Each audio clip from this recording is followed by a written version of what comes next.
What up, guys? The Bench Buddies are back, and today Ty and I will be doing our first ever college basketball video, and we'll be doing the Big Ten preseason power rankings. This is where we think the teams will end up at the end of the year, and what we think, what's going to happen right now, just based on projections and what's on paper. And let's just dive right into it. Ty, you can start it up here. All right. Yep. I got to go with Northwestern at the bottom. I think they had obviously they had a few big wins last year, but I think it was a bit of a fluke. They do have some returning talent, Boo Buie, it's a fun name to say, Chase Audige and Pete Nance. So they return some experience, which will help them out a lot, but I just don't think they have the talent to compete with a lot of these teams. And you'll see it's a trend. A lot of these teams are returning more players than usual just because of the COVID year. So I think just because they have those guys coming back doesn't mean they'll compete more than they did last year. So going with them at the bottom. Right now, for my bottom, we're going Minnesota. Richard Pitino's gone, so you got to have a new coach come in, and it's a complete tear down the house, build it back up again, rebuild. And to make things worse, they got two guys already done for the year, and that's just not a good start. Something you don't want to have, especially college kids, not getting paid them a lot to, play, and then already being done for the year just doesn't help their chances. So I think it's just tough to not put them at the bottom of the pack here. Yep. Going off Minnesota again, they lost a lot. They lost Marcus Carr, who was their best player they've had in a while, and they obviously fired their head coach, which is not going to help them this year, but it was time to do that. They had a lot of talented teams that didn't make a run like they should have. So it was time to move on. But as for this year, they are coming in with a new coach, basically overhaul on the roster. So it'll be interesting to see if they can compete at all, but I don't see much coming out of them this year. 13th for me, I'm going Nebraska. Fred Hoiberg, but who knows what he's doing here in Nebraska. But he's got a huge addition with Bryce McGowan's, 5-star. And, I think it's going to depend on the transfers, Alonzo Verge and CJ Wilcher. It's going to be huge on offense. This team will be able to score this year, but will it be enough to compete with, potentially the best conference in all of the land? I agree. Definitely the best conference. And now you're looking at Penn State, who, in a lot of conferences would be a middle of the road team, but they're number 12 for me in the Big Ten. You got Seth Lundy coming back, who I think is going to have a big year.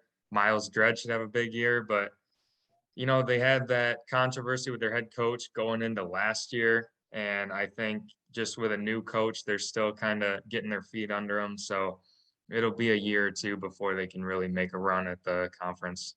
Mm-hmm. And just to get it started, these articles here are from Sports Illustrated, just so we don't get copyrighted here. The article, I can post the article in the description, but it's to help you viewers out there, get a little in-depth look at the teams coming in the year. Yep. So Nebraska, like you said, I don't know what Fred Hoiberg's doing there either. I'm surprised he took that job, but this is the roster he's been looking for after he took the job. He needed some talent. Now he's finally got it with Bryce McGowan's his first 5-star recruit. So we'll see if they can start putting it together. I think they will make some strides this year, but obviously they're still probably a year away from making the NCAA tournament or anything like that. So we'll see if they can maybe upset a few of those top teams this year, like they haven't really done in the past. But I think they'll improve for sure. Mm-hmm. 11th, I'm going with Northwestern. I think it's a veteran presence team that I think they're going to be kind of a little bit of surprise, pull off maybe an upset or two this year. Just with that veteran presence. And then you got Boo Buie, which you were talking about. Great name to say.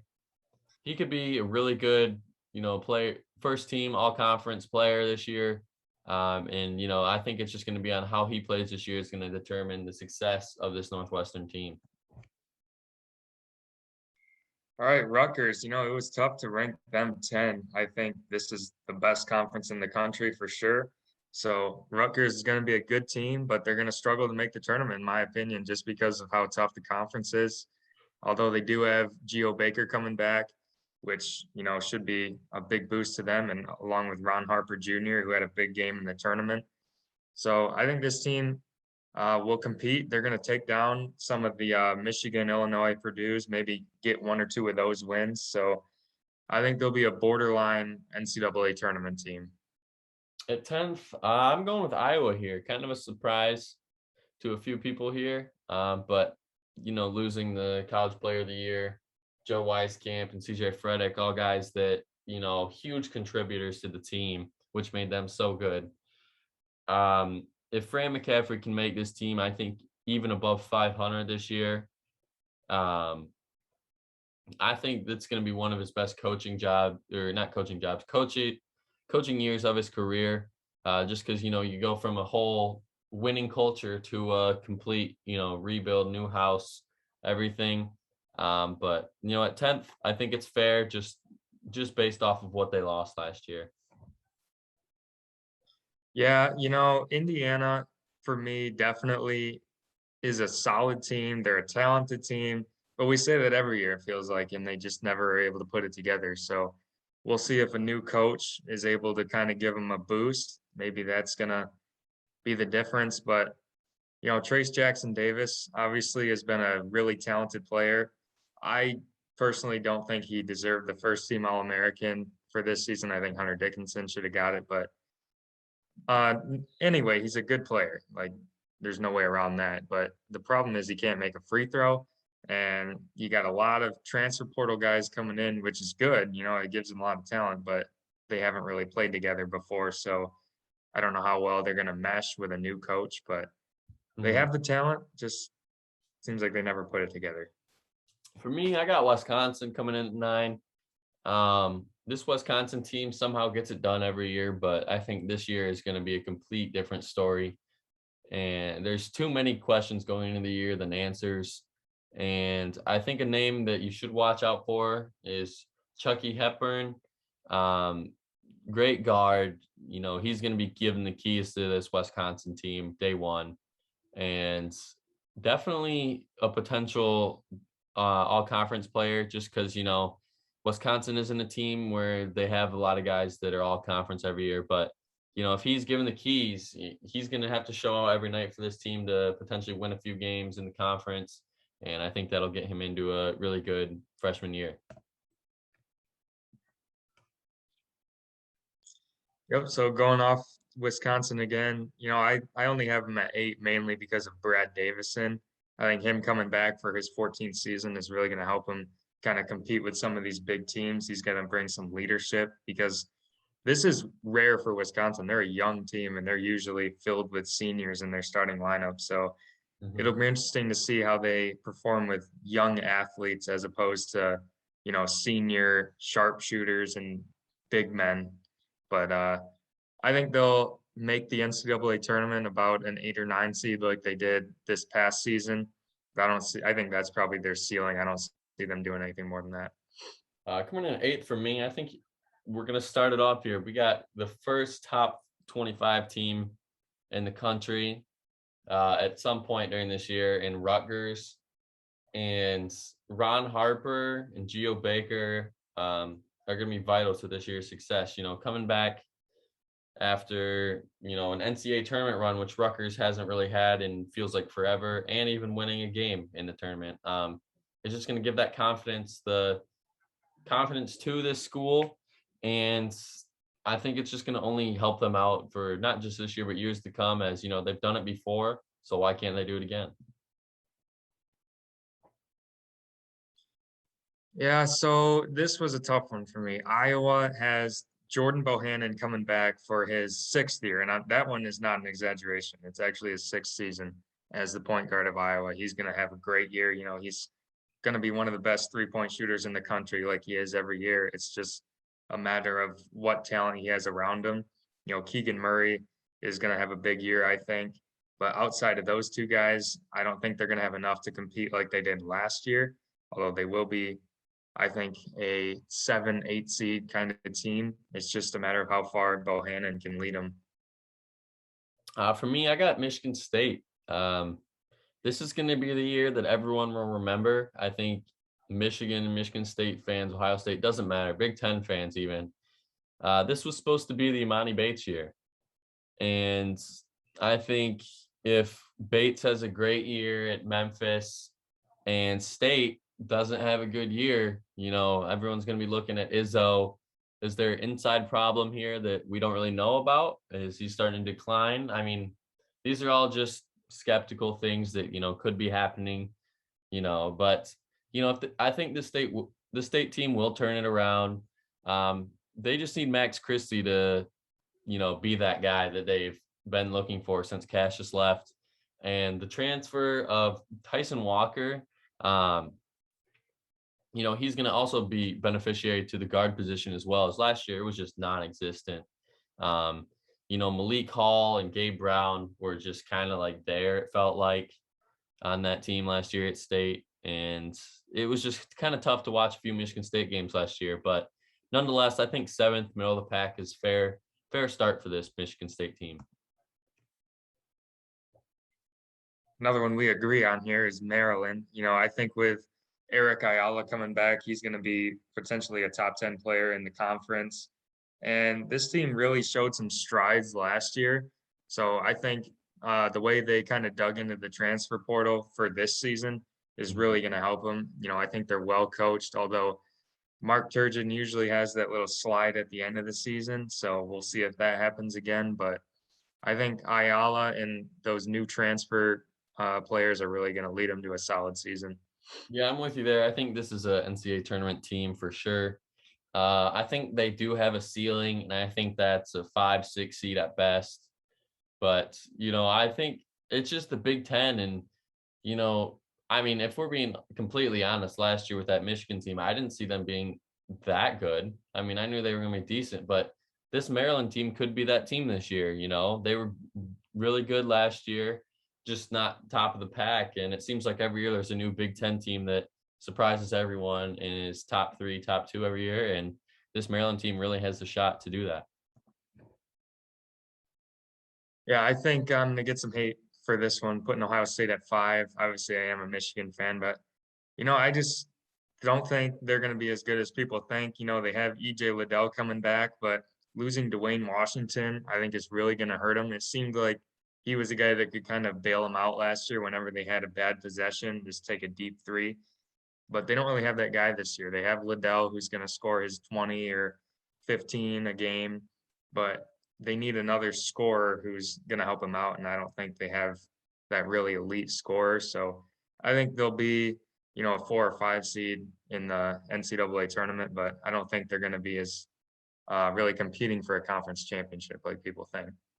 And off of that point, you were really low on Indiana here. I'm really high on them. I know that every year you can get caught up in the trap of Indiana. Oh, they're good this year. And then they just, after November, they're just not even have a chance at March Madness. But it's going to be interesting to see Jackson Davis, how he performs. And, these transfers, bringing in transfers to help the veteran core out is going to be huge. But it's just going to, once again, fall on Jackson Davis and how that's going to go. And if he can be that guy, this Indiana team will be a real threat come March. Well, here's a team that a lot of people would say I'm overrating in Michigan State, but, it's Tom Izzo. You can't really doubt Tom Izzo. Obviously, last year was horrible by their standards, barely making the tournament, but they kept that streak alive, as they'll never let you forget. But technically, as a play-in, but I think adding Tyson Walker was a lot bigger for them than people think, because it just gives them another reliable guy at the guard position, which, like you said, was non-existent last year. So I think adding him along with Pierre Brooks and Max Christie is really going to help their backcourt. But it's going to come down to, I think, Gabe Brown. He has been one of the more talented guys on the roster since he got there. It's just a matter of if he can put it all together. But I expect him to have a pretty big year. So I look for Michigan State to compete for the Big Ten championship, but come up 2 or 3 games short. For me, I got Ohio State here at 4.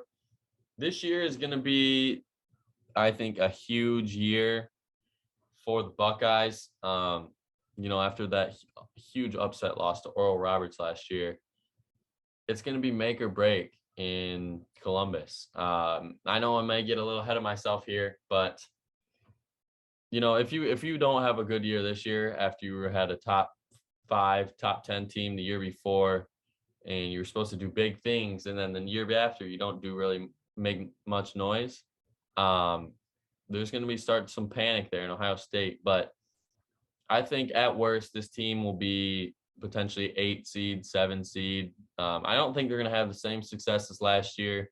Losing what was his name again? Washington. Yeah, after losing Washington. But EJ Liddell is going to have to be the guy and, take on an even bigger role. But, they got the transfer from Louisiana Lafayette, Cedric Russell, and I think that's a huge get there.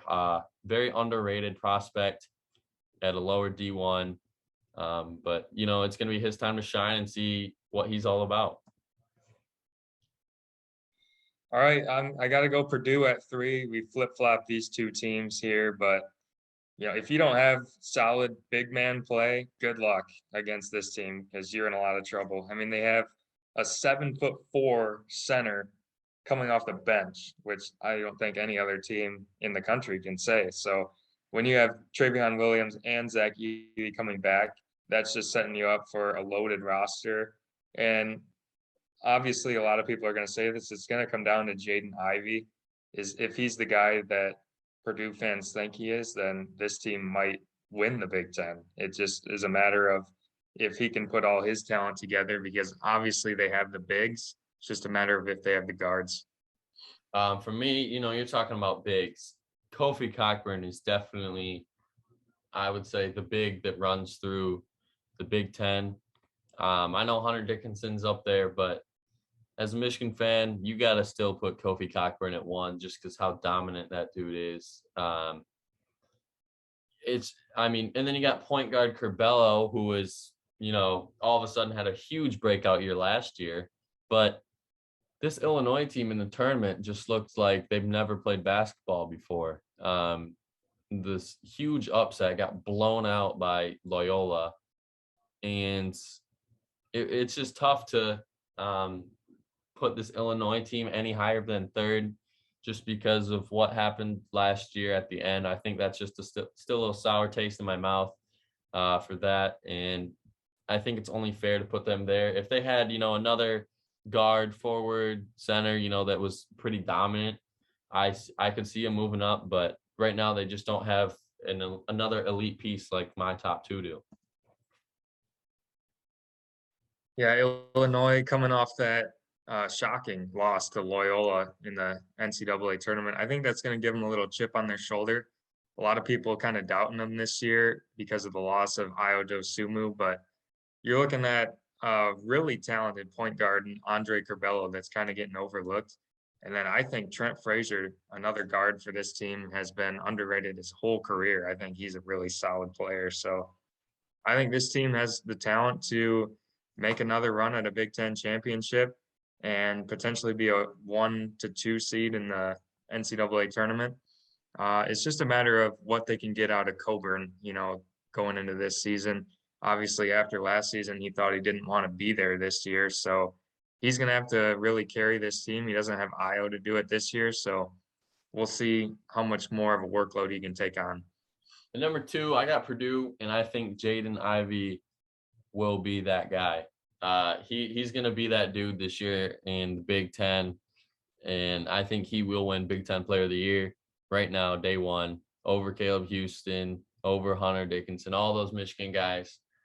I just can't see Ivy struggling, and I'm just all in on this Jaden Ivey. For me, he's just like a Cade Cunningham prospect to me.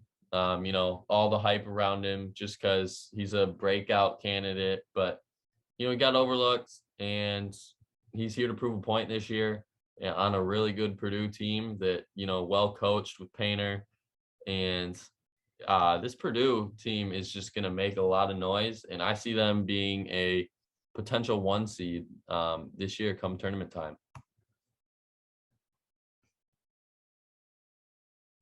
All right, I could talk about this team all day.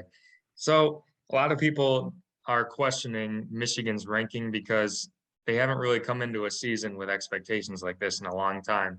But I like to point out the last time they were ranked this high to start a regular season, they made it to the national championship. So this team can handle some expectations, and really the expectations are deserved. You have Hunter Dickinson coming back, who I think should have been a first-team All-American going into this season. Look for him to maybe expand his range a little bit, maybe even be able to shoot the 3 this year, which could really elevate him. And then I think adding Devontae Jones at the point guard position is huge. Eli Brooks could have played point guard, but I think it's more comfortable for him to play at the number 2 position. And then obviously you had the number 1 recruiting class in the country. So that just speaks for itself. I think this team was snubbed of a top 5 ranking, but I'm a little biased. But I mean, you're looking at a crazy talented roster. I was looking at it the other day. You could almost make a 3rd team out of this lineup. So you could almost have 3 lineups you could throw out there and compete with. So I just think the depth of this team at every position is really going to be enough for them to compete for a national championship. For me, I'm putting Michigan at 1 just because how dominant they were last year in the Big Ten, and they were the last Big Ten team standing, I believe, in the tournament, right? Yep. They were the only one to make it past the first weekend. Yep. And Devontae Jones, I think, is going to make or break this Michigan team. I know that they have other weapons, Eli Brooks, Hunter Dickinson, and freshman Caleb Houston. But, Mike Smith last year came into a role after the Xavier Simpson departure of what are these point guards going to do and how are they going to facilitate the floor? And, Smith was a little guy, couldn't really play defense as much as, you want, but he did what he needed to do, and Juwan Howard made him buy into that role. And I think that's what makes Michigan so good is Juwan Howard's ability to coach. There were a few question marks around his hire about what is he really going to bring to this table other than, his big name and his ability to recruit, because, everyone's going to go there because he's an NBA guy. And to surprise almost everybody, he won Coach of the Year last year, right? Didn't he? Yep. And that's obviously speaking volumes on him in his 2nd year as a coach. You just can't underestimate this Michigan team anymore. Previous years under Beeline, it was, they never start out ranked to start the year, but every year, come January, February, it's Michigan's time, and they somehow find a top 10 ranking at the end of the year. But now they're starting with that top 10 ranking. And as you said, last time, national championship bound. And I expect this team to be Elite 8 exit at worst, with the ceiling, obviously, of a national championship. And the Big Ten runs through Ann Arbor this year. But that'll be it for today's video. We're going to be just doing the Big Ten conference because, 1, mostly we know a lot about the Big Ten teams, and 2, we don't really know about all the other conferences as much. But we will be putting out our own top 25 rankings of what we think is going to, should be little critiques to the AP rankings. And we will also be putting together a 68 team March Madness bracket. It's going to be a long video, that is for sure. But it'll be worth it, and it'll be interesting to see how many correct picks we have at the end of the year, just who makes the tournament, who doesn't. But make sure to stay tuned and like, comment, and subscribe on our YouTube channel here. But until the next video, the Bench Buddies are out.